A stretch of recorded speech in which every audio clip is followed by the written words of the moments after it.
Here we go. 614 309 1875. Let's see if that works. That's what it was at the old house. If not, I'll just Worked on mine. Okay. on mine. Okay, here we go. Because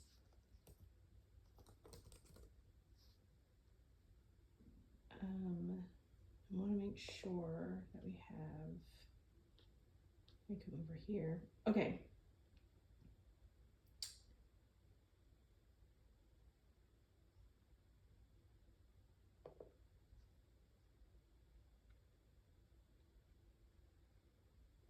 Tell me when you're ready for me to start Um. taking audio.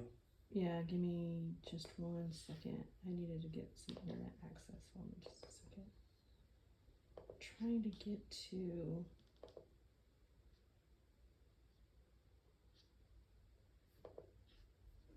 one thing here. And then we're going to do this, this, this. And then this. Okay.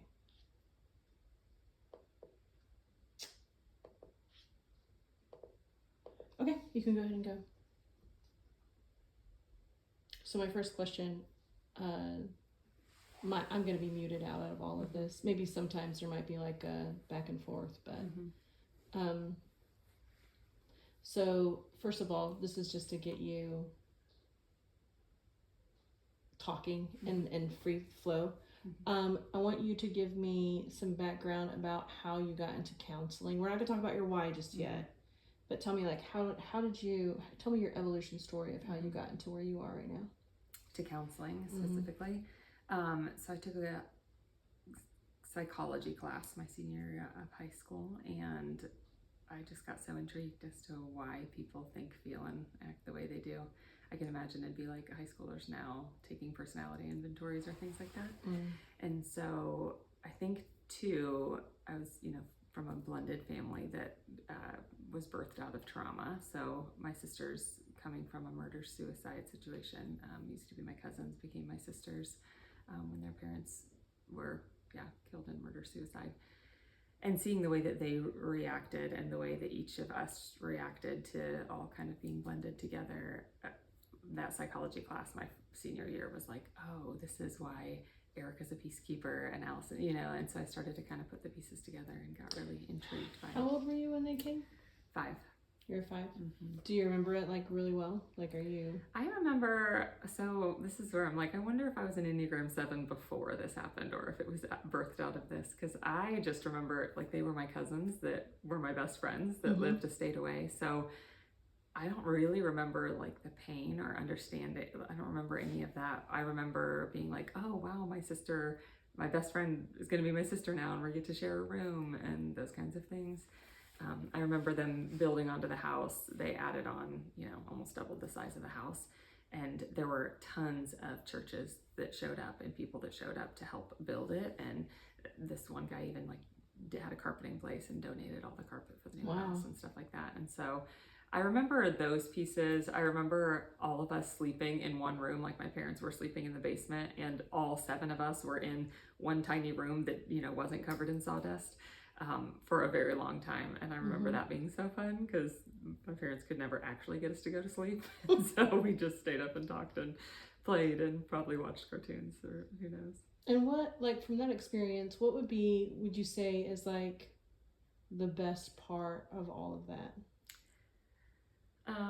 For me personally, For you. I think, and as a result of that trauma, I've probably become extremely adaptable. And, in some ways, right, like now I'm on the other end of life where I'm seeing the ways that some of those adaptations are not totally serving me.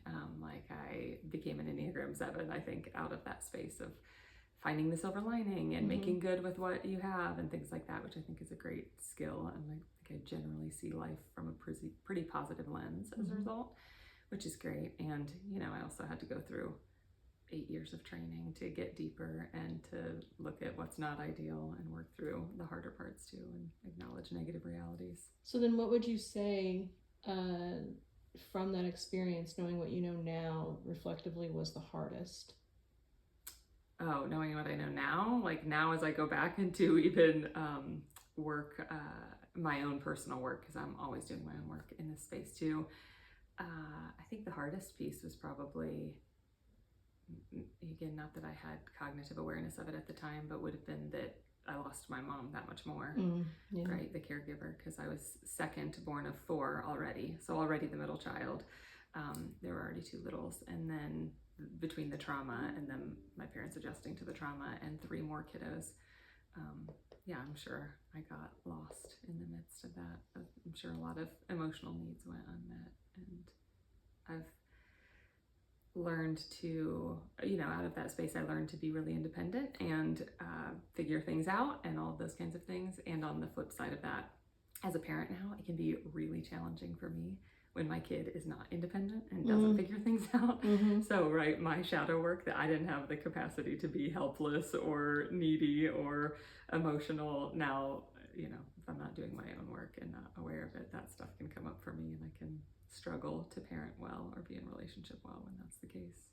Okay. Thank you for giving me those answers. Yeah. And I interrupted your frame of thought because there's a difference in how the space that you were coming out of when I was asking, like when I interrupted your thought and I said, hey, let's go here. Like there was a tightness in the beginning because you're like, this is the answer. And then I just said, hey, well, what about this? Right. You went, yeah, okay. Like, and I saw it here and I saw it like just in your face and whatnot. So I wanted to, actually, I was really interested. Maybe, I don't know, maybe it was because there was genuine interest of like, not like a stereotypical question, but it just changed even the way that you're holding your eyes and your head. So, I mean, makes sense. From performing to actually being natural. So we're going to go into, and so there might be like prescribed, you cannot give a wrong answer here. Because the truth of the matter is, if we go through all this footage and you're like, Sarah, this doesn't work, then we'll be like, okay, well, what do you do next Friday? I mean, we'll just continue to, like, so you can't mess it up. And so it's not like a one-shot thing. I mean, you're really going to be educating me about what it is that you do and what you love. Good. Like, that's really fundamentally what's going to go on. And Pat, you're going to go? I'm going to go. Yeah? Come here for just a second. Okay. Instead of worrying about any editing stuff, just when you're done, just click and we'll stop. Can you show me what you clicked? I'm just clicking it's this. Were you recording all of that? Mm-hmm. Good. Did you not want that? No, I did. I was actually like, oh, this is actually really good on the inside of Madeline Spring. I mean, I was just like thinking that all I gotta do is just hit that. Hit the red button there. Okay. Okay. So it's and so if now. we need to move, do you have a charger cable here in case your computer goes? Oh, you're leaving your bag here? In the bag, yeah. Okay. And so There's here. charger cable and everything in here. Okay. There's a big long one right there. Great. Okay. All right. Awesome. Thank you. Mm-hmm. Have fun. Thanks. It really sounds like fun. Let me know. Where's my phone? Sorry. Does squish back in here? It's still in the car. I see it. It's in the car. Okay. I'll try not. Yeah. Okay. See you. Yeah, thank you. Thanks, okay, Pat. It's so interesting to me that, like, even talking about that story of, like, senior year taking that, I'm like, wow, I knew him then, like, I was the guy that I was dating through high school. I remember taking him to camp, and he gave his life to Christ when Pat was leading worship, and so funny. The ways it's interwoven. I love it. So here's what we're gonna do, and that's the space that I want you to be in, Madeline. I want you to be in this space where I know that, like, I'm putting you in 2 different. I'm like, make sure that your hair is perfect, but also be real at the same time. But you know what? Yeah. There's also a camera in front at the same time. So it is what it is. But so that's what I want to do. I am coming both from a place of drawing information out of you and from a place of just genuine interest. So, like, my questions are real. Yeah, love it. And so, but that's, I think that from the information that you've given me, like, that's really the best place for us to come from. It's just like, if you're telling me, in the end, you're really going to be telling a lot of people about you. And, we can get to some things you can be like, that's going to be cut. And I'll be like, yep. And we'll just keep going. Yep. Okay. Okay. Sounds good.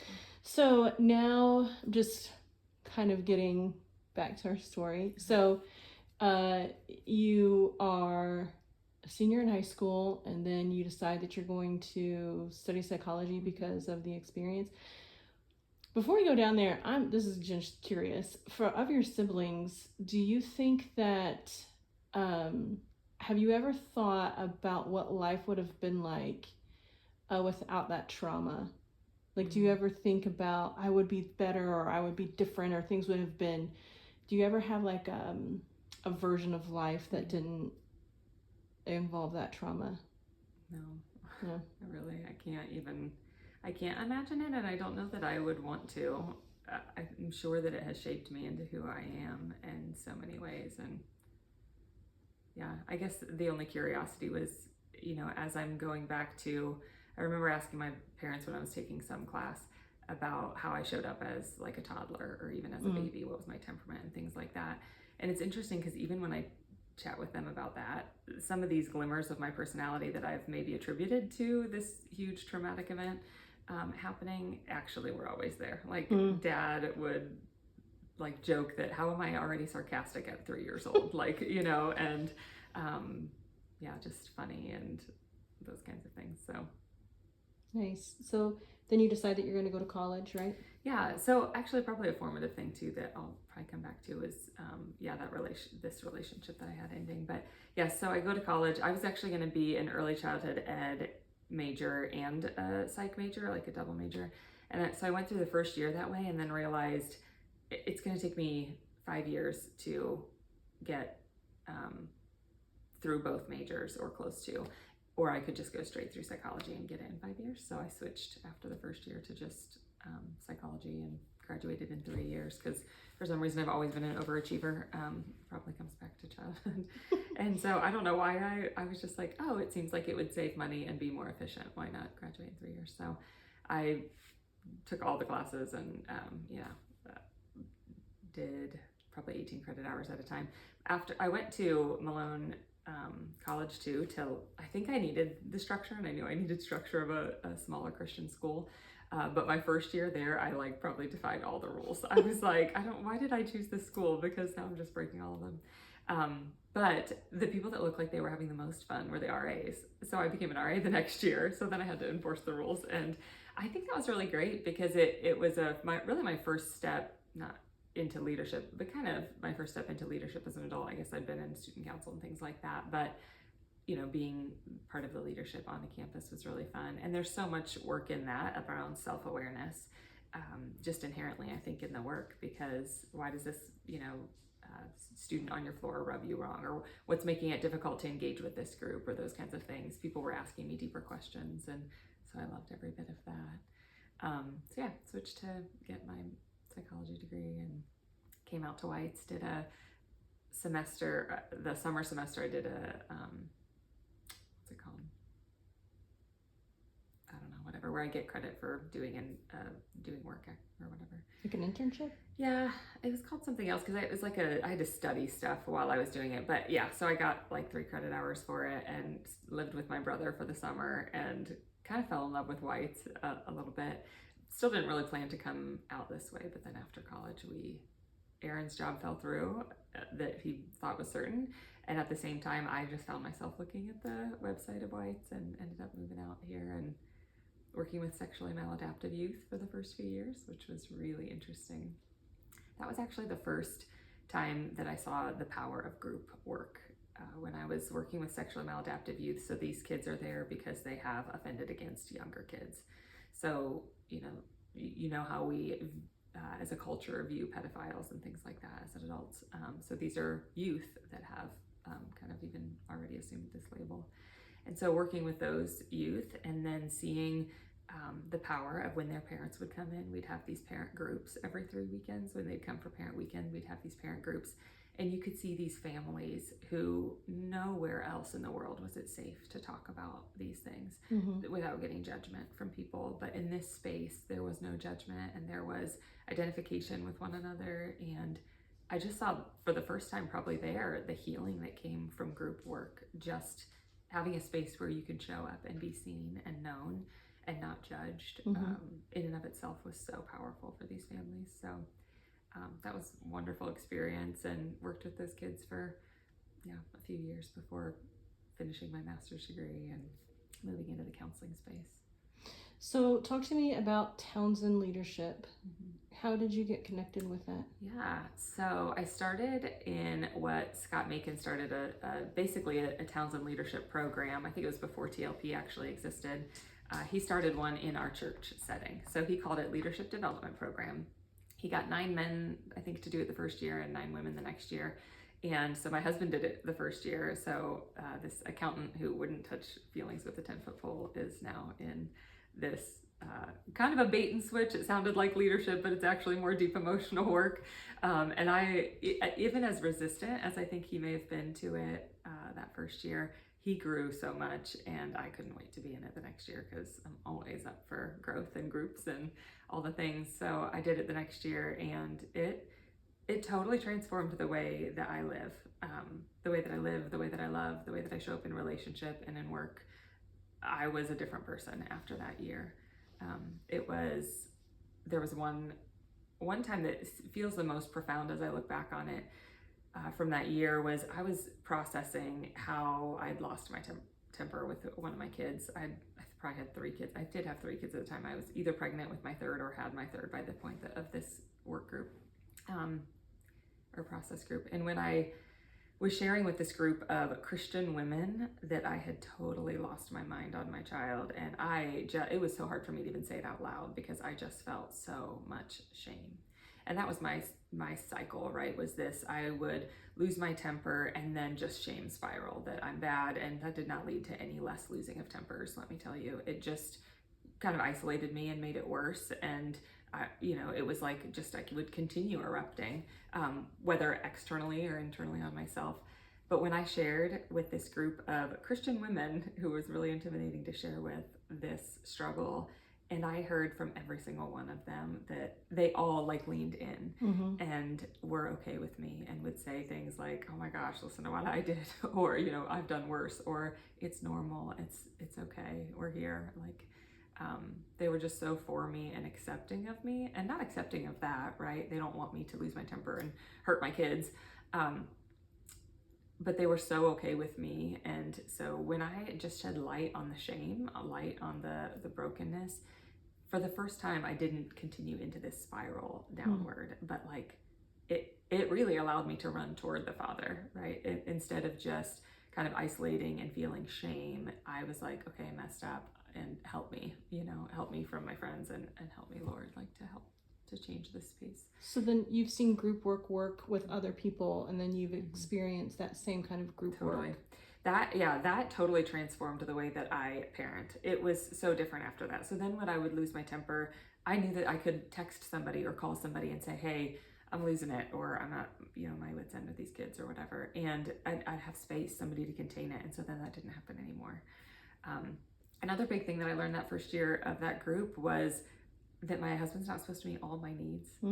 I learned, I read a book called Boundaries in Marriage. And at the time I was like, man, he's kind of sucking at a lot of things. And then I learned that he's responsible for, I want to say they say 60% maybe of your needs. Your spouse is responsible for maybe 60% of your relational needs. It might even be a smaller number than that. And I was like, well, man, he's hitting it out of the park if he's only responsible for 60%. Then that's actually my responsibility to go get some of these needs met elsewhere. He's actually not responsible to meet all of my needs. And that was a game changer. It helped me have so much more grace for him, and also helped me to diversify where I'm getting my needs met, because it really was just too much for one human. So I guess a lot of the work my first year in the group was less about leadership and more about my own personal growth.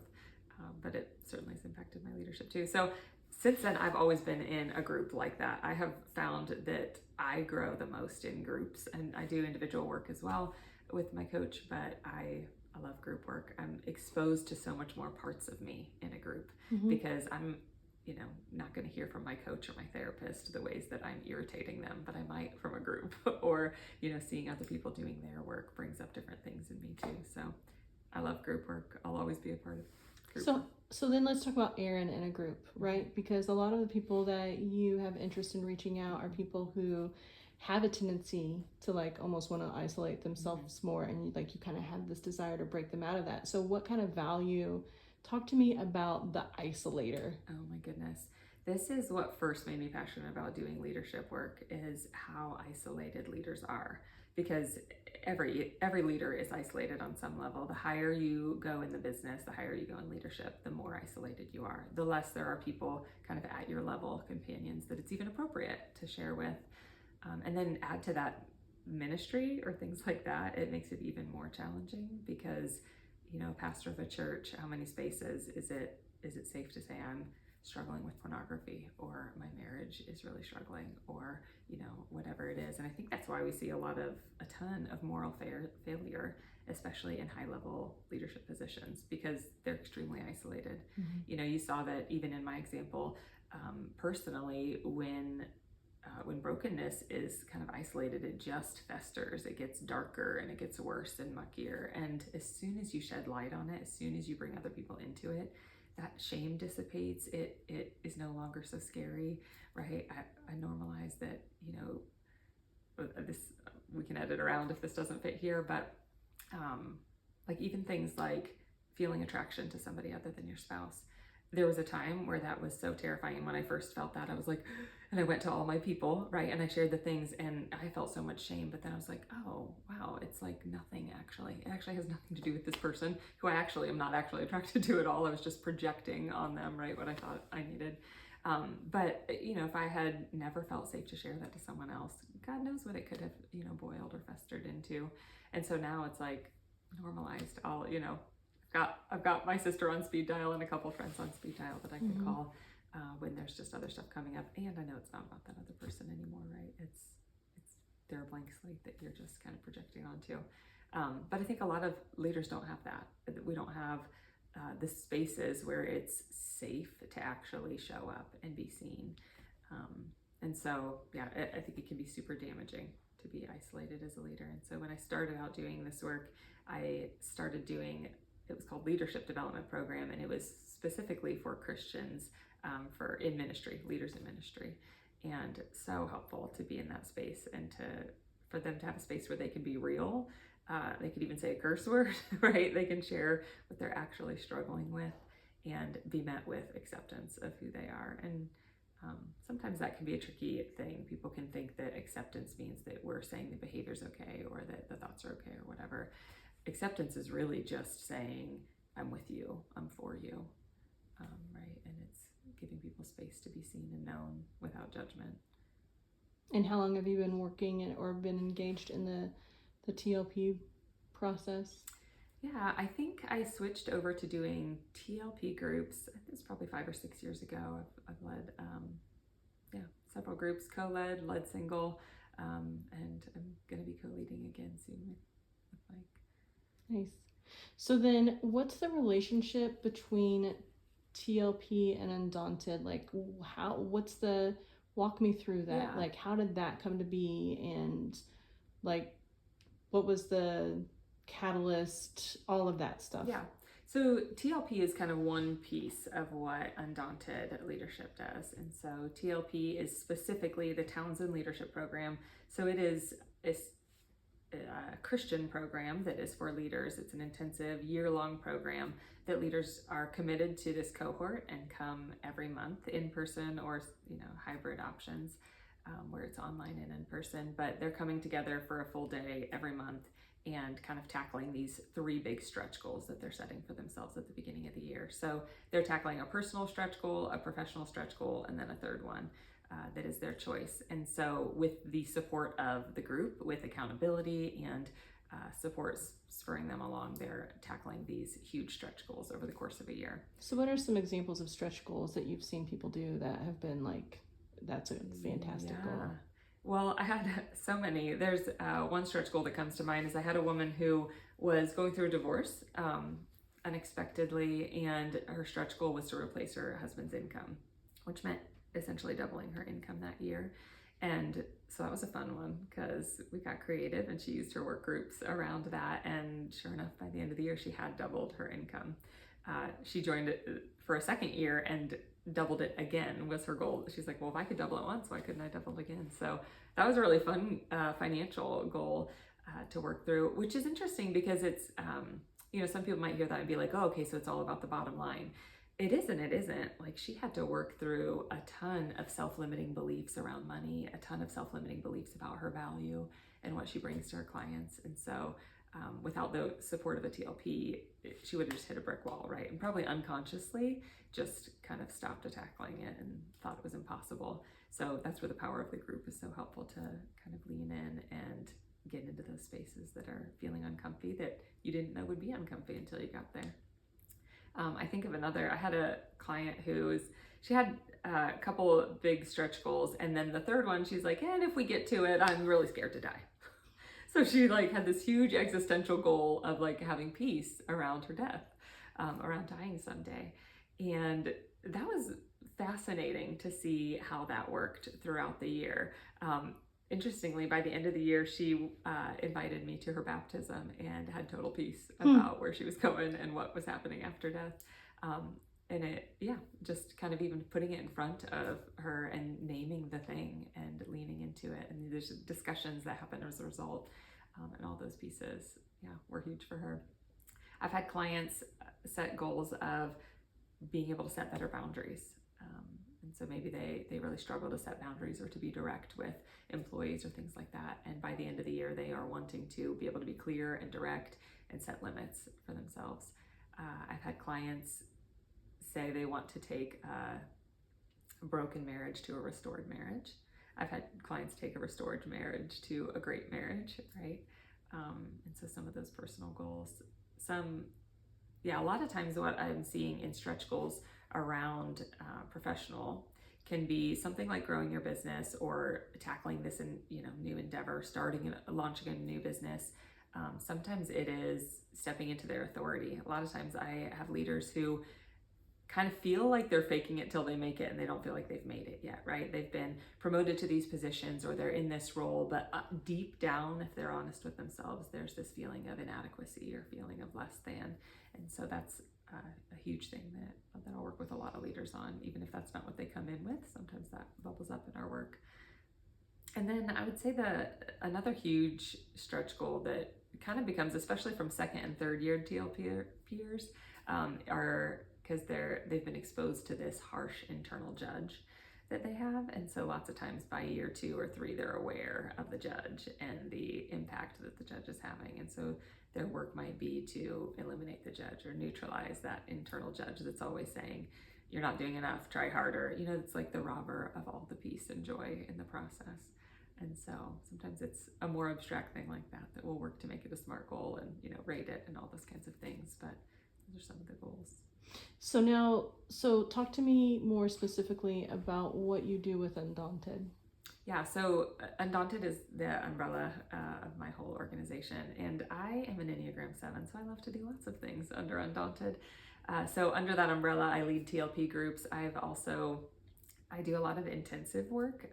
Intensive work is my favorite work to do. So I've had a group of people that were former students say, I want to learn about the model, but I also want to do my own growth work. So great, we meet at the lake house for 3 or 4 days and do a lot of experiential work together.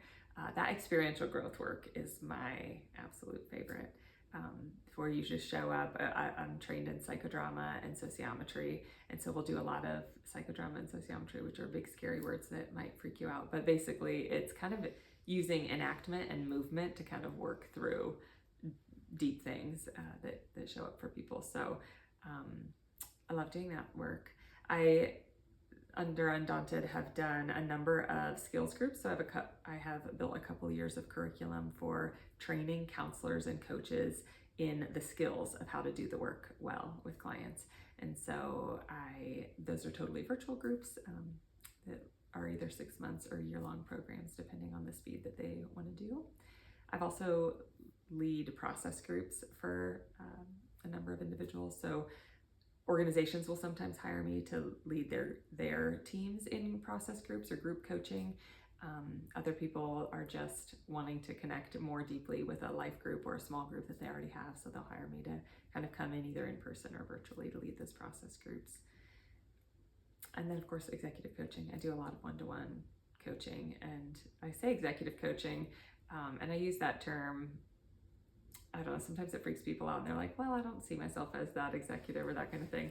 Let me tell you, most of the executives that I'm working with, we might be talking about a work issue. Often we're talking about home issues because they're so interrelated. What's showing up at work is showing up at home and vice versa. So if you're struggling to use your voice with your spouse, you're probably struggling to use your voice at work. And so it's a really holistic approach. My approach does not delineate the work from the personal space. So tell me then your favorite thing about working with executives. My favorite thing about working with executives is just helping them gain more access to themselves, helping people become more conscious of like who they are and how they're showing up in the world and what they're needing. Just that freedom that comes from stepping more fully into who they were always designed to be, that they've learned, through growing up, and just these layers of personality that we put on to navigate life, to make sure that we're accepted in these spaces. In work with me, those can kind of shed a little bit, and we can look at where those come from and how are they serving you, and in what ways aren't they serving you. So I wonder, like, what are some characteristics that you can see of an executive? Like, what are some like dead ringers where you're like, this person has not fully become aware of themselves? Like, what are some things that I should look for example, when I'm interacting with executives, to be able to pinpoint whether or not they have any kind of self-awareness? To pinpoint whether they have self-awareness, you're going to know it when you're interacting with people. If they're kind of missing you or talking over you or dismissive, or there's all kinds of ways that can show up. But I think I would say every human needs coaching or counseling. No human has arrived, right? We all have deeper work to be done. And I think there's something to be said of like taking a break from that deep emotional work, and those kinds of things are fine. But for me personally, I am always wanting to improve. I always want to level up and grow. I have such a growth mindset that it's almost difficult to, to stop growing for a minute and to slow down. But I'm just like, we have this one life, and I don't want to go through the world unconsciously, like hurting other people that I'm interacting with accidentally, or not realizing my, potential, or those kinds of things. So I think every human needs this work. It's just a matter of whether they're open to turning toward it and turning toward themselves in those ways. On a side note, have you been taking your iron? Did you get your iron shot? I did. I've had 2 infusions. How's it feeling? I don't know. I feel like I have a little more energy today. I've not been drinking coffee, so my barometer has been like, if at 1 o'clock I'm like dying to have espresso or caffeine, then I'm feeling like it's probably not working yet. But what happens if you just take a nap? I think we've had this have a nap. conversation. I think we just had this conversation. I think I wake up from a nap like I literally can't remember the last time I took a nap. It was probably when my youngest was a baby. But I don't remember ever waking up from a nap and feeling refreshed. I always wake up like groggy and like How old is your youngest? Yeah. 9. So it's been 9 years since you've given it a shot. Yes. Okay. I mean, maybe nothing's changed in 9 years. This could be the shadow side of that that growth orientation, that I'm like, but there's stuff to be doing. I could be productive. I'm at the pre-contemplation stage of napping. I have been, I'm at the contemplation stage of taking naps. I have contemplated it twice. Okay. Last week. I actually declared to the family one day, I'm going to take a nap. I took a little shot of espresso, and I was going to take a napresso, because this idea of like you take an espresso and then you take a nap and then you wake up all refreshed. So I declared it. Nobody's allowed to interrupt me. I'm going to nap. I went to my sunroom and sat down with my espresso. And then my 9-year-old came in and wanted snuggles, so I ended up resting while snuggling him instead of actually napping. But that's we got okay. close. So what happens? So when I say a nap, what do you envision as a nap? Like, what do you qualify as a nap? I think it would take forever. I think I would lay down, and if I was actually successful in napping, it would probably be after a half an hour of lying there awake thinking I shouldn't nap, or I need to fall asleep, or what, you know, my thoughts just going. And so it just feels like a long time. So I'm curious what would happen. I'm just throwing this out there since you're in your contemplation mode. Right. What would happen if you set a timer and you gave your permission? You're like, listen, this timer's going to go off. Yes. In Here's 20 the, I minutes. think there's just no time. There's like just not time. What if it's 20 minutes? I did tell myself the other day, I went to open Instagram and I was like, I would waste 20 minutes on this. Yeah. I could just nap. Yeah, it's totally true. And I'm gonna be like, kudos for you that it would only be 20 minutes, like on Instagram. Well, I think it was like there was 20 minutes till I went to get my kid. And I was I like see. tired, and I was like, that kind of thing. I don't know, just food for thought, just putting it out there Yeah. into the sphere. I want to grow to the space of being a napper. Okay. Maybe I start on. Never mind. I was gonna say maybe I start on Sunday. Sunday feels like an easy day to nap, but it's Easter. All family in town. Interesting. Well, I think that there's more to discuss and more to talk, but let's take a break. Want to, just for a second?